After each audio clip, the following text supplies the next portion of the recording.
One now says we're live, so hopefully it continues. My stream is so different here. I'm gonna be right back. Okay, Are we back? I think so. Let's go ahead and keep talking. Yeah, so we were just talking about how shooting is now, there's more skill to it, right? Like, you can be engaged, you can potentially stop your opponent from targeting your backline, especially with all these armies coming out, like Ideneth and, well, I guess Ideneth already has built-in protections for that. But there's a lot of other factions that are taking more backline support, and we'll kind of get to the reason why you're taking backline support. But since you do have these pieces that will sit further away from your opponent, you want to keep them safe. And now you can use chaff units or your melee vanguard to tie up the ranged attackers on your opponent's side to keep your squishy guys safe, which I personally think is a great change to the game. Yeah, because it does keeps ranged people still useful while preventing that kind of, I don't know. Yeah. The weird thing that I guess what happened in 40K maybe before, where shooting out a melee with a rifle doesn't really make sense. Right. And with this, like, I've listened to a lot of podcasts. I've heard people talking. Like, the most obvious comparison is if you think about the Lord of the Ring movies from a little bit ago, Legolas is still able to shoot his bow while in the whirling melee of chaos, or whirling melee of melee. Yeah, is a better way. But he still shoots what's in front of him, right? Like, he's not like taking a second to like do like a long stretch and knock out a general. But so it still keeps the game cinematic. It keeps your range relevant because, hey, you still get to shoot while you're in combat. It's just you don't have the same freedom if you do get engaged, which I like. And we're going to use that to segue into the other great change is summoning's back. Yeah. Now you have pieces that are going to sit like towards your deployment or like backfield or just far away from any enemy models. They're going to sit there and try to summon in new units. Each army that did summon before now has a unique mechanic to go with it. And then not only that, but there's restrictions on what you can summon and how you can summon it. Usually the number one rule is you can't have enemy models within a certain number of inches to your summoner. So it does give you some counterplay if you're an opponent who wants to maybe stop those Slann from summoning in a bunch of dinosaurs. Yeah, you just got to get in that Slann's face, and he can't summon anymore. Yeah. Because he has to have that summon unit close to him, but it also has to be far enough away from the enemy. So you park your butt next to that Slann, he's not going to bring anything in. Exactly. So with that, each faction does get that unique mechanic, and it's very, very fun. The Lizardmen have to align the stars. They have to read how the constellations are in order, and that requires them to use one of their spell slots to gain these constellation points in which they can summon people from their spaceships. Slaanesh has depravity points. Yes. Depravity points, I think, are really cool. They're probably one of the more difficult ones to get, but anytime you've dealt wounds to a model without killing them, you get depravity points. Don't forget, it's also to your models. Correct, yeah. So it really rewards you for drawing out the combat, which is very Slaanesh, Yeah, because they, torture meticulously toy with whatever they're fighting because it's all about the art of the fight. Exactly. And if you end up killing it, that's just Khorne's realm right there. Exactly. John, are we still wanting to get into this? Will it be significantly different if they've already learned a little bit? No. So most of these rules are just addendums to existing rules. They haven't replaced anything, and they haven't changed anything fundamentally. There's just additions, right? Yeah. So the command points, the summoning, the shooting are all changes to existing rules. And so most of the time, if you knew the 4 pages like the back of your hand from Age of Sigmar, you can jump in the new edition. You're just going to have to say, oh, wait, there's some more rules out there. Yeah. So it should be a fairly easy edition for anyone to pick up. It's going to be very similar to 8th. 8th is not the most complicated game, like at the core face value rules, right? It gets complicated with all the war scrolls and the detachments and things like that. But so Age of Sigmar should be the same way, where you can start off simple, start off really easy, and then you have that complexity to really delve into with battalions, with command points, with endless spells, all that cool structure that you can use to make your army truly yours. And make it a fun experience and a deep experience for anyone playing. Now, you got a store copy of the new box set, right? Yes. For demo purposes, is that all easy to build? Yeah. I would definitely recommend if you're building it, do not glue the pins that you push together. It is snap fit, but I recommend you don't glue the pins because when you try that, it hardens before you get it aligned, and so you basically deal with giant gaps in the model. Yeah. So glue the gaps themselves, but don't glue the pins. Yeah. I also recommend, like, on that same note, I usually will use super glue for the most part, but this time use plastic glue. I think plastic glue will save you a lot of hassle and a lot of trouble, and it'll make your models fit together a lot better. But these things are designed to be snap fit, so you really don't have to use glue at all. I just personally like to because it makes it a little bit more secure, and I won't worry about it inching apart over the days. And weeks. Yeah, and I don't think that'll ever really happen, especially after you prime the sucker. But me as a perfectionist, you know, I want to glue it. But these are snap fit; they can snap fit super easy. So but yeah, the new box set, the Sacrosanct Chamber and the Night Haunts are absolutely gorgeous. It's definitely something to look at to split with someone, or unless you want both armies. I know we have a couple of people who are just like, nope, want both. ¿Por qué no los dos? Yeah, so in there you get the two armies, and they're two pretty sizable armies. You also get the rule book, you get dice, you get tape measures, you get kind of a mini campaign to play with just those armies in there. And it's only $160, where you're getting probably like $300 worth of models plus the $60 rulebook that's coming out. Well, consider the fact that Start Collecting is $85, and you're getting more than you would in a Start Collecting, even if you split it. So $160, $80 for more than you would get in an $85 box is a pretty good deal, especially since the models are insanely detailed and nice. And the cool thing is you get 4 characters with the Night Haunts. Wow. And you get, I think, 2 with the Sacrosanct. Yeah, you get the guy on the Griff Charger and I think the lady on foot who's the same version-ish. But the nice thing is none of them are named. Yeah. So if you decided to do like 2 boxes and split the halves between each other, you're not like doubling up way too much on the heroes kind of thing. You can theoretically field 2 chain rasps or 2 of the And from what I heard, the Night Haunts want to be like relying on their heroes. Yes. They get a nice boost, a nice synergy from all their heroes, which I think Games Workshop came out and said they want Night Haunts to be a hero-centric force. Yeah, absolutely. And especially with the new Lookout Sir rule, you can run more character-heavy than you could before and hide them behind all those infantry. Lookout Sir is just one of the new rules that are added in, and it's a -1 to hit. Anything that's trying to target a hero, a non-monster hero within 3 inches of a unit that has enough bodies in it. So there's something I really want to look into doing. There's an unused, I guess, an unsung hero from Stormcast, which are like the Protectors or whatever. They're the guys with the giant, what are they, halberds? But anything that's shot you can draw a line of sight within an inch of them that's behind them is a -1 to hit. And considering they can also give that Lookout Sir, you can make your characters -2 to hit. It'll be kind of crazy. Like, there's going to be a lot more shooting protection in this edition. And I think you're going to see a lot of models that haven't been used, like the Demigriff Hounds, the Griff Hounds, with summoning being more prevalent. Before, summoning was basically a calculated risk. Like, are they going to kill my caster, which was very easy to do with things like Kurnoth Hunters, before I can even summon a single thing. And now that's not an issue. Now it's like, hey, let me generate these points to summon and just do it. The Griff Hounds say if something's put into play close to them, then you can see if everything around the Griff Hound within 2d6 inches can shoot at what came into play. So it'd be pretty interesting to see like a Slaw say, I'm going to summon these skinks because they were cheap and easy. And the Demigriff Hounds are like, nope. And everyone shoots it. So some of the skinks and then they die. Like, the second they come into play. So were skirmishy, fast attack things like cavalry before? So Nash did a pretty good job of using that. In the tournament, I went up against the Demon Mount Rider guys, and they were in my face turn 1. Vanguard Chamber from Stormcast as well. Super quick. They get to ride the lightning, which means they get to like teleport. The Winds Etheric, I think, is what the rule is called, and they can move 66 inches, but they can't charge afterwards. Correct. So that's the thing. They can move around real fast, but they'll just be in position for next turn. Absolutely.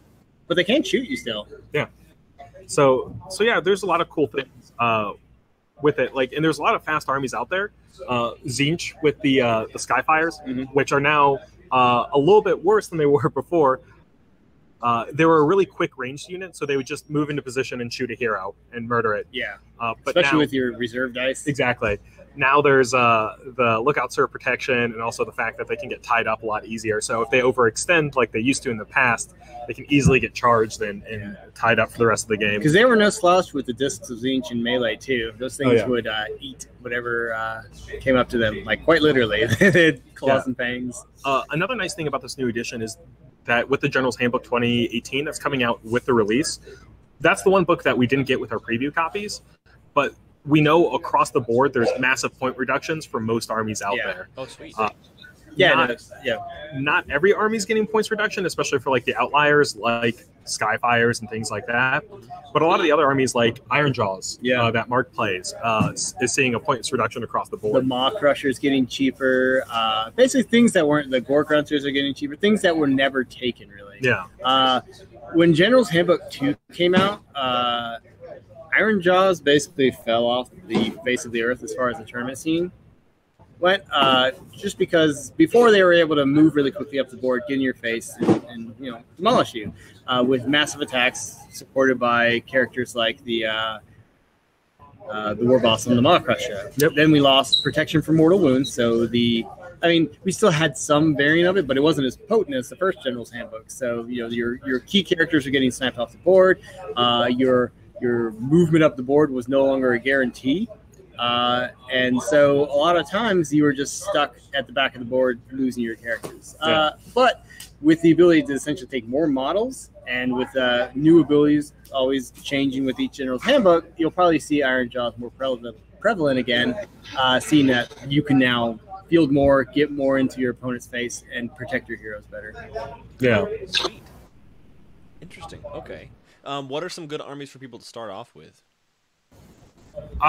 So in all honesty, they're making it really accessible and easy for people to get into both Stormcast and Night Haunts at the beginning.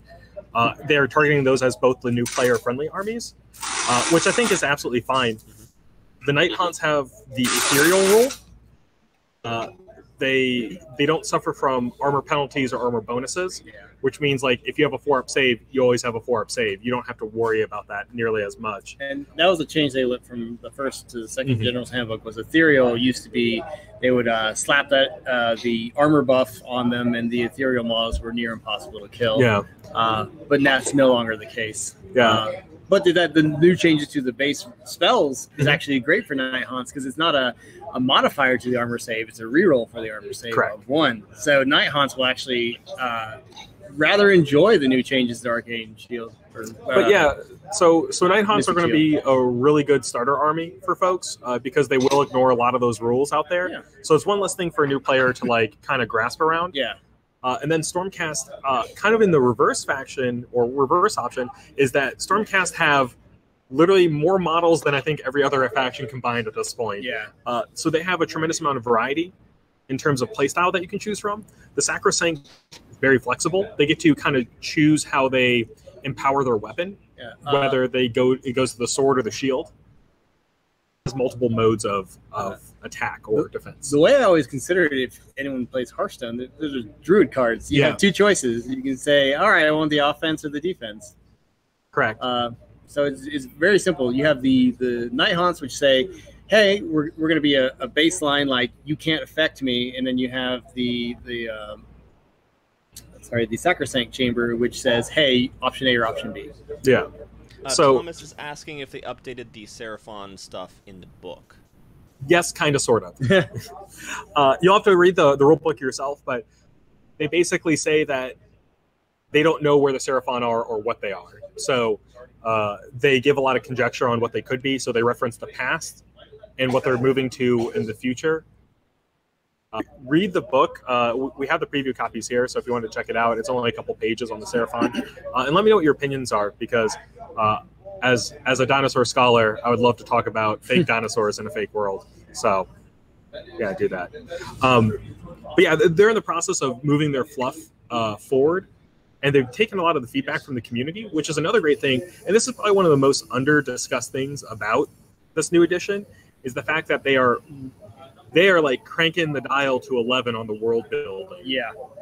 In every book, the rule book and the Malign Sorcery is just page after page after page of how the Mortal Realms operate and what the important places are, what happened in the past, what's going on now. Yeah.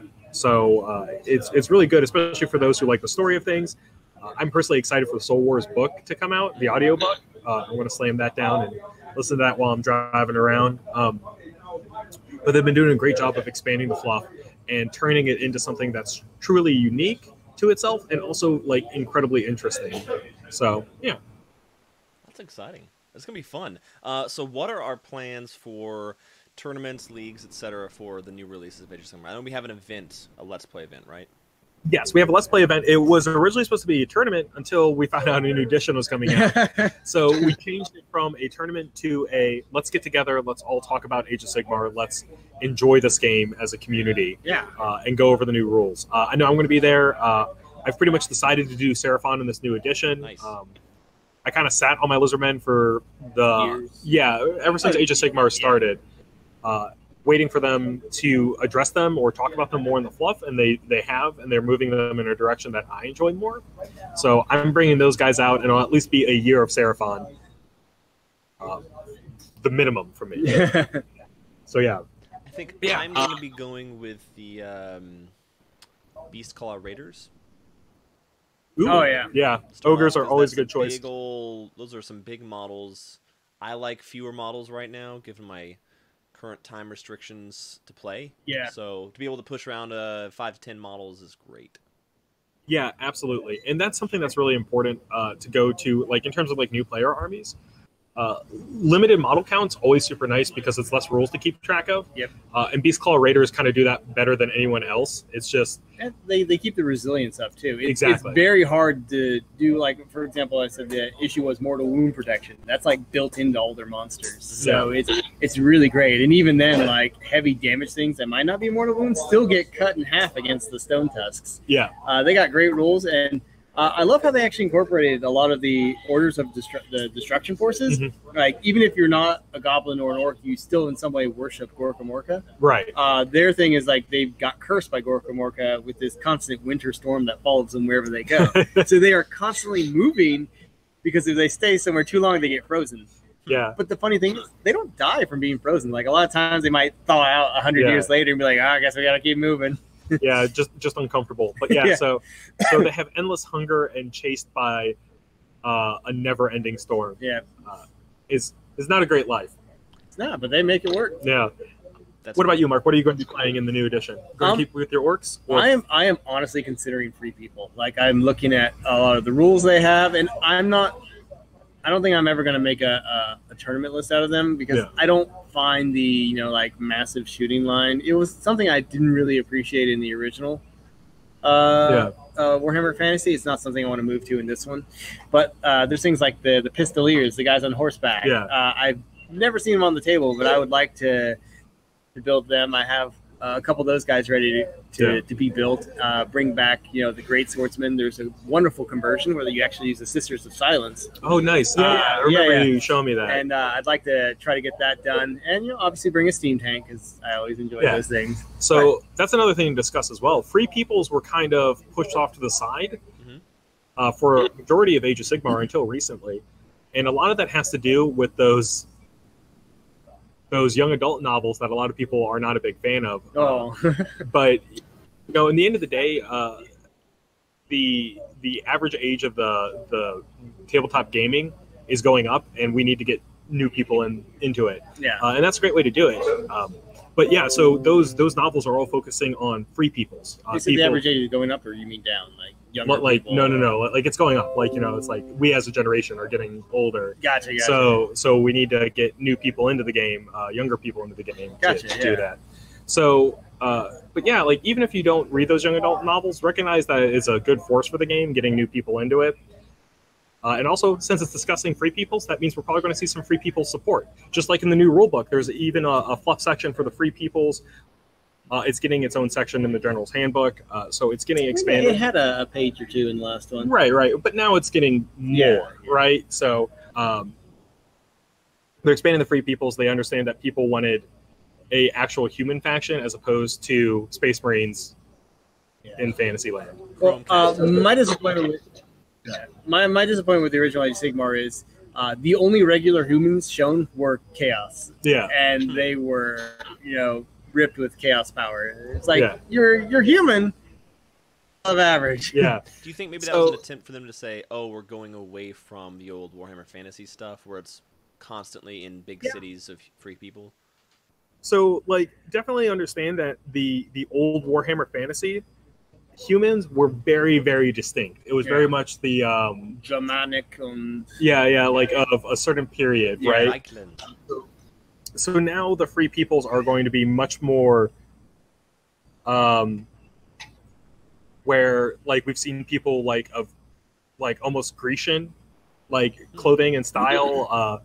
So the free peoples are no longer going to be that like heavy Germanic or old Britain style knights kind of thing. So, and I think that's taking a big undertaking from Games Workshop, and so they probably didn't want to like unveil, the free peoples kind of like half done. So yeah, that's true. So they've been building up this kind of like new look, this new setting fluff for them. So we're finally getting back to it. It's probably not gonna be skulls, cod pieces, and giant feathers anymore. No, unfortunately not. I really like those pantaloons, the dual colored ones. David's Fancy Lads were great, either living or zombie versions. Yeah. I forgot he did the conversion. Yeah. But yeah, so this Age of Sigmar 2.0 is really Games Workshop listening to the community and adjusting things as such. And a lot of it's small changes because they didn't want to like overhaul the entire game. And a lot of that has to come to like, if they did a huge edition change like they did with 8th edition, that means they would have to take a year of updating every single thing. Yeah. With this edition change, they've been able to adjust the rules, listen to the community, kind of get the things in that people have been asking for a while keeping all of the army books and all that relevant. So if you have the old Beastclaw Raiders, the Blades of Corn, Seraphon books, all of those sheets are absolutely valid and good to go in this new edition, which is really, really good. I think that's great for people who are either coming into the game or getting back into it. Yeah. So if someone new was coming up, it's like, oh, I want to start Age of Sigmar, I could hand him a Blades of Corn book right now and say, hey, these rules are just going to be as good today as they are going to be during the new edition release. Yeah. Interesting. And so in order to be competitive or in a tournament, for instance, you don't have to be up to date with all the FAQs. I mean, you do if they have whatever FAQs, but like the plethora of material that you have to have for 40K. Right. It's a little lighter for 40 than 40K, which is nice, right? So it's definitely going to be less intensive for a newer player to get in. So and model that's the count point. Wise, for a typical game, what is a typical point value for a typical, tournament game?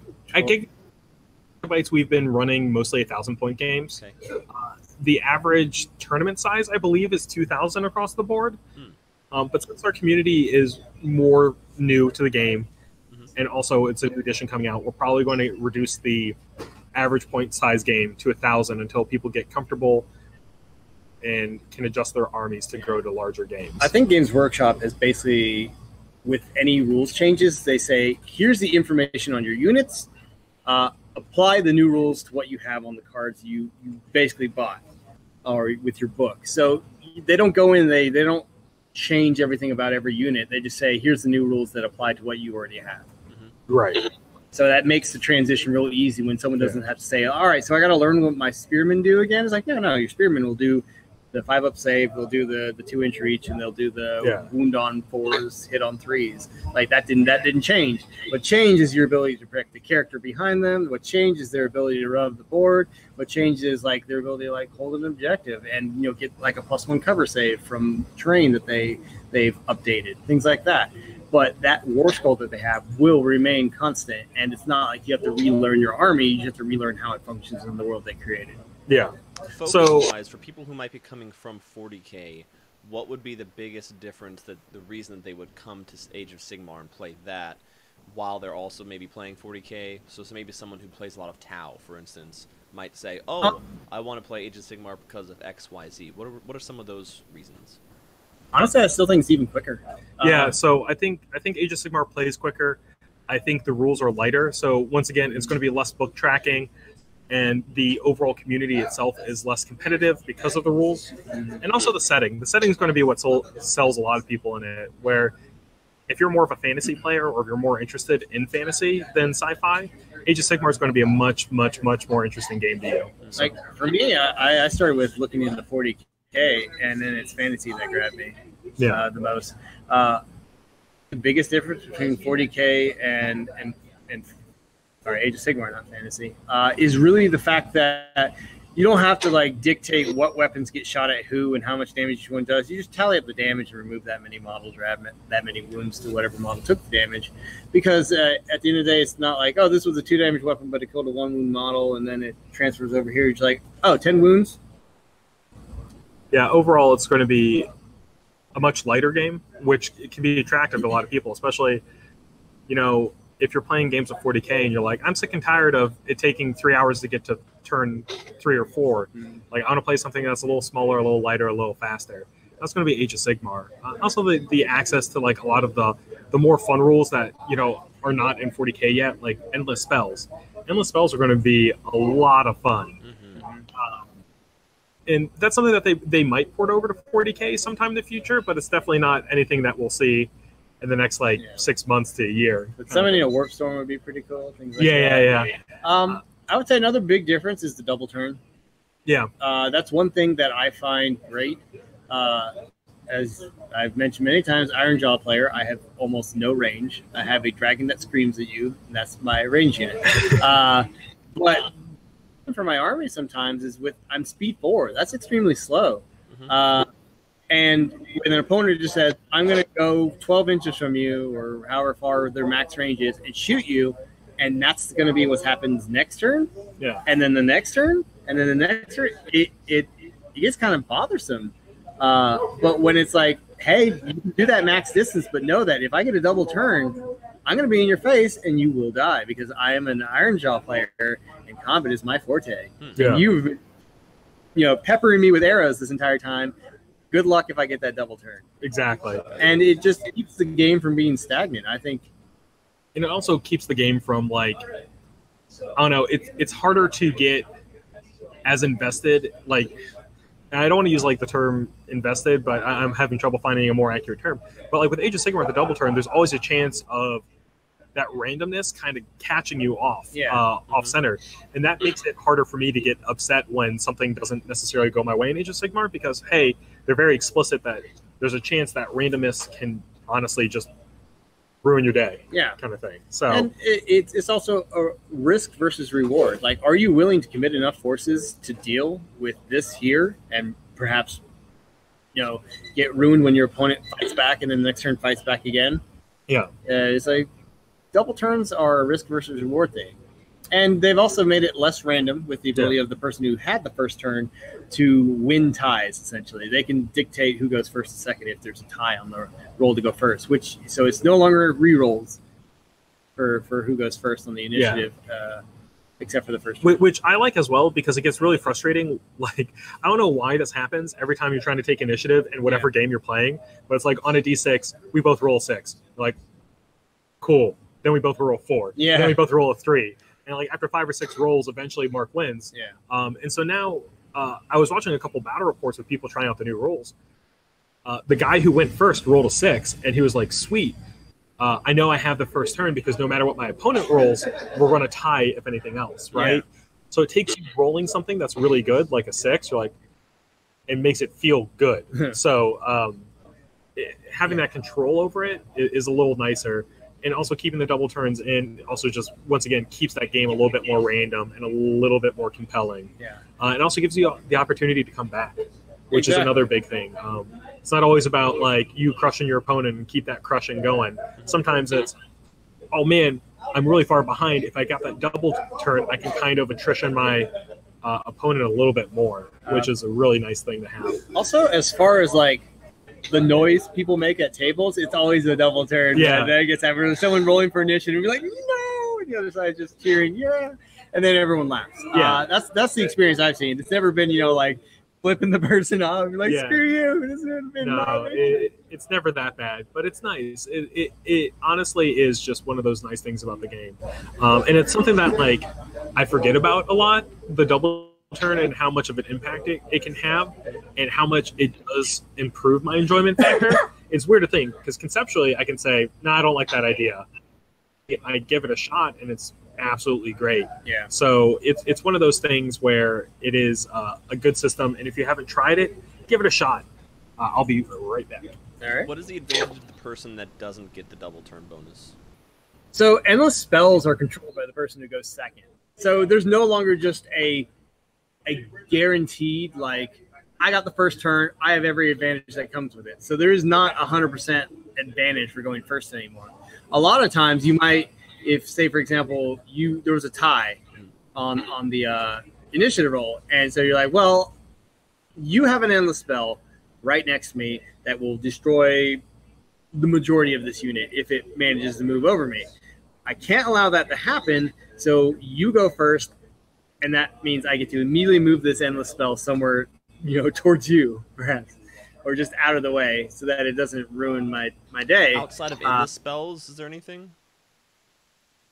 Honestly, it's just setting up for the other for the double turn next turn. Then Okay. So that would be the advantage for going second. So for example, I might have to like with my Iron Jaws, wait for a double turn in order to engage you, because otherwise you're just going to kite me. Mm-hmm. So that would be another advantage. Another advantage might be the fact that you can come out of cover after they've taken their turn.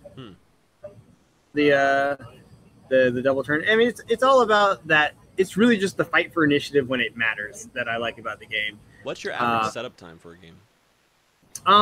Fairly quickly. I don't think they've changed it from the first set of rules where you have 2x2 quadrants. So I see other people always setting up tables where they're like, I guess we can put this here. I guess we can put that there. With Age of Sigmar, it's you have a 2x2 quadrant. You roll to see how much terrain goes in that 2x2 quadrant, and you can basically add as many or as little as you want. So typically, people will be like, for a big game, they'll have 6 2x2 quadrants for a 4x6. A smaller one, they'll have a 4x4. They'll just have 4 2x2 quadrants. But the amount of terrain that goes in there is random. It's neat. You have like sparsely populated to dense terrain features, and it's they've actually released dice to basically indicate what everything is, so you don't have to like write on some paper. They've made the terrain rules for things like mystical terrain less punishing. There used to be on a 2 through 6 on this mystical terrain, you get to reroll failed wounds, which is massive. It's a great buff. But on a 1, you do absolutely nothing. You don't just sit there in a stupor. You don't even get to fight. Like, someone could charge your unit that got that rolled a 1 and attack you, and you would never even swing back. Wow. And that was it was a bit too punishing. So I think that they changed it to where you can like reroll failed hits of 1 with it now, and there's no punishment at all to it. Because I've had games where I had 2 units next to 1, and both of them went stupid, and I just lost because of it. Ouch. Like, they just stood there.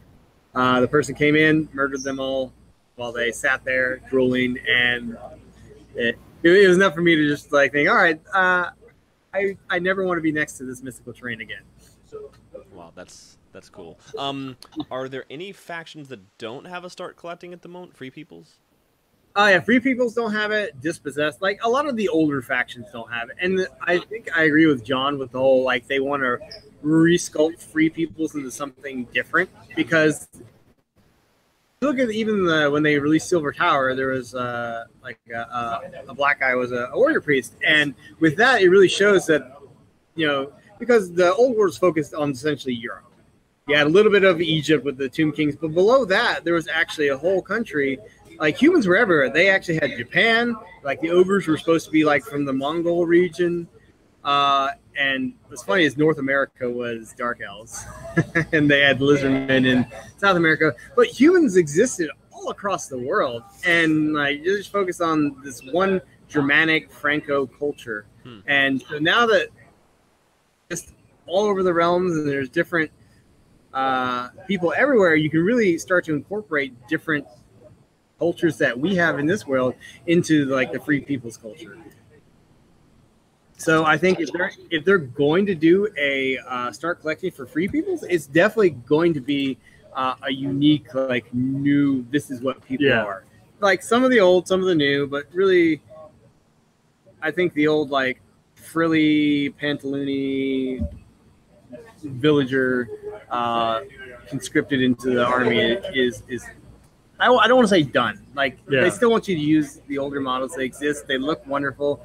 But if you want the Germanic rank and file, go for it. Yeah. But I hope they release something that's cool and new. I think they're going to have a varied group of people, especially with all the fluff and the lore that they've been building with the cities. Yeah. Each city in each realm is very different from each other, and they'll talk about the makeup of the citizens in it. So, if anything, I think they might incorporate, like, they might mimic the Stormcast a bit. Since it is, I guess, the Heralds of Sigmar. The free people are typically, I don't want to say, like, conscripted into the church or the worshiping Sigmar, but it's like if you see a giant lightning bolt show up and liberate you from chaos, you're probably gonna be like, that Sigmar guy's pretty cool. Yeah, I think I might praise his name at dinner and at parties. Like, yeah, hail Sigmar, he's cool. I think they're gonna incorporate a lot of heraldry from the Stormcast, but they might, be more unique. I saw the Carrick Acolytes converted into Spearmen once. And that looked wonderful. And if you look at the like just like old fantasy, like Sigmar is always relevant. Sigmar is the human god, right? Yeah, pretty so much. If you're a human folk and you're not worshiping chaos, you're probably worshiping Sigmar. But with that being said, there's a lot of different other tracks of life, right? Like there's the arcane wizards. There's actually a city in the realm of fire that is just made up entirely of wizards. Really? Yeah, it's really cool. It's I believe it's you can find out about it in the Malign Sorcery book. But yeah, it's an entire city just devoted to arcane study. Mm-hmm. And so that would be less on the Sigmar side of things and more like the old of the world that was. So. That is one thing I really hope they address, though, is a lot of the Empire's old units that is like, these are strictly Empire, here's your Empire army. Free peoples are pretty restricted. Like the steam tank, the cannons, the wizards are not considered like part of the free people's army. They have to be allied in. Yes. And I find that to be very weird. I know they do it to limit like how much you take of it, but it's also just a like head scratcher when you're like, so I can't reroll the battle shock because it's not free people. I don't get it. Yeah, but once again, like all these things are changing in the new edition. Things are getting bigger and better, and cheaper, and more well defined. Yeah. So it's something definitely for everyone to come check out. We will be doing Monday Night Sigmar until we stop. Monday Age of Sigmar.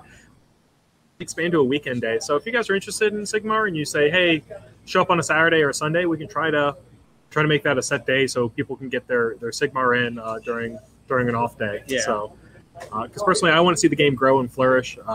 It's been growing consistently over the last several months. I think this new edition is really going to get a lot of folks into it. The models are gorgeous. The new stuff, the Night Haunts and the Sacrosanct Chamber. Yeah. So I can't wait to see what they're going to do with the new factions that are coming out later this year. We've seen rumors of things that are coming, possibly Slaanesh, possibly new orcs, possibly new lizards. No, we haven't seen any new lizards, though. Yeah. But they're all things that can come out and are new and exciting to the game to get everyone their particular flavor in that game. Yeah, because you think about Slaanesh. Slaanesh ate all the elf souls, took a nap, got captured while sleeping, but then all the elf souls escaped, so they're going to wake up a little hangry. Exactly. So Slaanesh should come back in a big way during whenever it does come back.